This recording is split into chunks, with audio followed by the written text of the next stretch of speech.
রাষ্ট্রীয় দিব্যাঙ্গ দিবসকে কেন্দ্র করে খেলো ত্রিপুরা প্যারা গেমসের আয়োজন করা হচ্ছে রাজ্যে। 29 ডিসেম্বর শুরু হবে এই আসর। শুক্রবার ভগৎ সিং যুব আবাসে সাংবাদিক সম্মেলনে একথা জানান যুব বিষয়ক ও ক্রীড়া দপ্তরের মন্ত্রী টিঙ্কু রায়। তিনি জানান, যুব বিষয়ক ক্রীড়া দপ্তর ও সমাজ কল্যাণ ও সমাজ শিক্ষা দপ্তর যৌথভাবে এই প্রতিযোগিতার আয়োজন করেছে।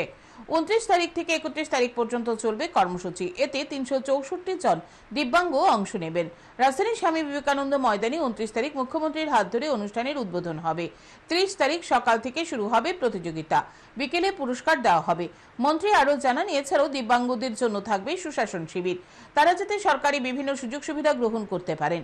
পাশাপাশি মন্ত্রী জানান, 12 জানুয়ারি জাতীয় যুব দিবস এবছর নাসিকে হবে। ত্রিপুরা থেকেও টিম যাবে, রাজ্যেও হবে কর্মসূচি। রাজ্যের সমস্ত ক্লাবগুলি অংশ নেবে রবীন্দ্র ভবনী অনুষ্ঠানে। এদিকে সাংবাদিক সম্মেলনে উপস্থিত ছিলেন দুই দপ্তরের আধিকারিকরা।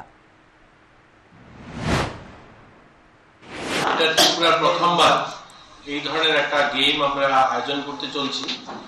খেলো ত্রিপুরা প্যারা 2023 এটা ফার্স্ট টাইম হবে এত বড় টুর্নামেন্ট আমাদের বিবেকানন্দ ময়দানে, যেখানে প্রায় ইতিমধ্যে যারা আসবেন তার সূচি তৈরি হয়েছে।